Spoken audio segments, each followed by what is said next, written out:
Yeah, it's your boy Fist in his house. Bring another great edition of what used to be a good game, Call of Duty from me to you, because that's what I do. I don't know if KSG 12 shotgun,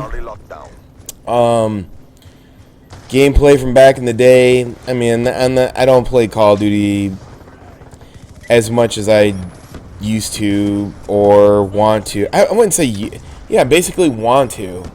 You know, a lot of people are like, you know, if you don't like to play Call of Duty, don't play it. You know, if you follow me on Twitter, YouTube, or Twitter, or not, Twitter and Twitch, I was streaming Hardline. You know, and the thing is that it's like Call of Duty has priced itself out of being fun. And then you don't want to play a game that's not fun, so you just play a game that's fun. And I see other people put videos down that say all the people who used to play Call of Duty 4 and the old Call of Duties are not the new generation of people playing the new Call of Duties. They don't know any difference, and the old people like the old Call of Duties better, and don't like the new change, and that's the reason why, you know, they don't like the game. And I mean, that's farthest. I mean, that's a lot of people's opinions.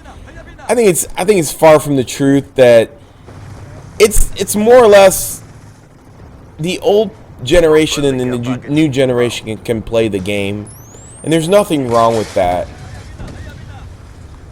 It's the fact that's what it's turned into, you know, this game of, you know, pushing esports and this initiative, and to have it something that it's not. And I mean, if you had a chance to watch my Fisticuffs video about how Treyarch stole Call of Duty from Infinity Ward, I mean, when it came down to it, you know, you realize after everything is said and done and the dust is cleared, you realize that Mark Lemia and Treyarch basically used the Call of Duty title to develop a unauthorized game within Call of Duty Zombies.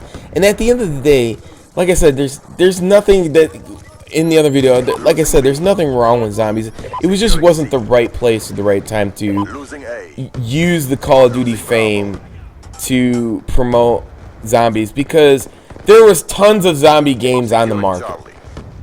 And it seemed like to me and a lot of other people that Treyarch, some of its developers, you know, were not controlled by the head of the studio, and they just decided to make this game, or that they made 2 flops prior to that Call of Duty, and they just were, if they had one more bad Call of Duty, they probably were going to get cut from the series or dropped from Activision. They really didn't have an identity. And to use Call of Duty, and while there's other Call of Duties out there, I mean, to use Call of Duty and put zombies underneath Call of Duty is kind of cheap. And you can see that's the reason why Wessons and Pella were just, they did not want that to happen, because they knew at the end of the day that, you know, Treyarch was only supposed to be there to support them as another studio making the game, and in turn they used their success to launch Zombies, in turn which ruined the whole Call of Duty series at the end of the day. I mean, Wessons and Pella were actually looking to find other studios to support their game, but it's such a small industry when you're talking about big games like that. And they got exposed, and they had to go in a lawsuit, and they lost their studio, Infinity Ward. That's their studio. And what happens? Treyarch takes over. You know, Treyarch's got Zombies, and then they don't care about Call of Duty. Call of Duty is an afterthought, and they don't care about any other studio there that's making Call of Duty. So it's just a big, terrible, nightmarish thing that happened, and Activision, you know, basically just was so money hungry that they just couldn't let Call of Duty, you know, like, be on a 2-year cycle or whatever, you know what I mean? They just wouldn't want to share that market with Battlefield. And you seem like, you know, Call of Duty took a lot of time. They took on all comers when they were very powerful, put a lot of first-person shooters out of business. And now we're at to the point now where Call of Duty doesn't have any competition, so You know, they just can make whatever they want, and that's why the game is number one. That's why the next generation of kids who buy the game, who know no different, just assume that the game's good. But there's other games that are going to compete against that. You know what I mean? Because they all got killed in the prime of Call of Duty, Get ready for the next round. height of their prime. So, I mean, it's not that the old players despise the new Call of Duty. I mean, it's not that. It has nothing to do with that. It has to do with, you know, taking a game 7 years ago and improving on it and making it better and keeping it visceral and keeping it organic and making it realistic in the sense that it's gritty, not going off on tangents and creating different monstrosities every single game.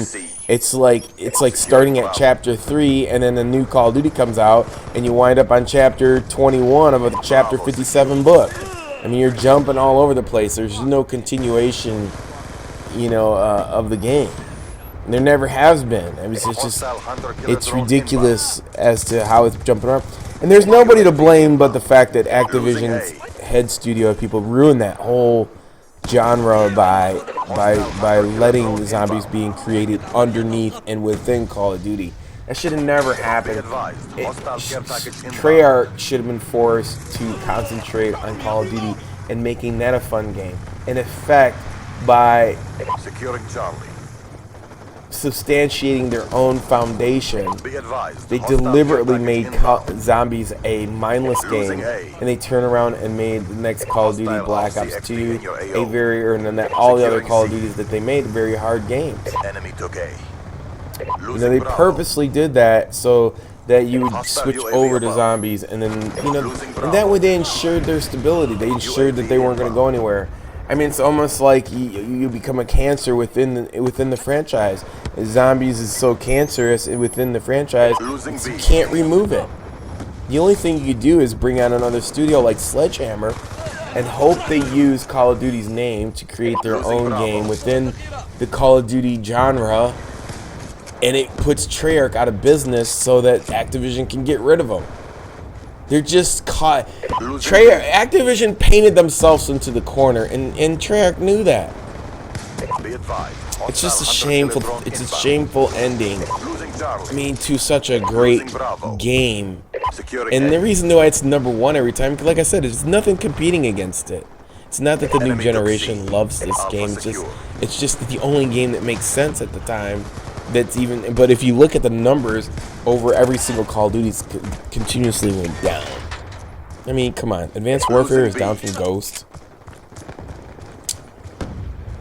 I mean, we could sit here and talk about this all day. Like I said, you could talk about how the majority of the population who plays on Ghost is a higher percentage of the total population in core real-time concurrent users are in the core aspect of the game versus Black Ops 2, which the majority of those people, regardless of their playing not Zombies or something else, they're not in core. 70% of them are somewhere else. So, you know, it's just like, the whole point is, it was just a big distraction, and it shouldn't have been in the game. It should have been spun off as a standalone. And I think that's the real story behind West and Zimpala leaving and trying to find a home for their Call of Duty game, because they didn't want zombies in it. I mean, if you look back at all the Infinity Ward games, they didn't make a zombies game. They made something else. They were pissed off. So, and if you think that Treyarch is going to sit there and add exosuits to their game, they're not going to do that. They're going to make their own game, and they don't want nothing to do with Sledgehammer, because they already took them. It took them 7 years to put Infinity Ward out of business and make them number one. So why would they even entertain the idea of putting exosuits in? You know, if anything, it's Sledgehammer completely copying Black Ops Treyarch 2, Black Ops 2 Treyarch, exosuits on Black Ops 2. That's all it is. And that's the same thing that Treyarch did. They hung around for 2 games, and then by their 3rd game, they decided to do their own thing. And maybe that's the same thing. Maybe we'll see another iteration or another change faster in Sledgehammer underneath the Call of Duty genre, and they might create their own game faster. I mean, simply put, if Sledgehammer just stole Homefront and put the Call of Duty game within Homefront and called it Call of Duty whatever, they could make their own signature game within the Call of Duty franchise. I just thought it was really cheap, and I don't know what else is scandalous. No scruples. You know. Anyways, that being said, until next time, it's your boy Fizz. Peace. I'm out.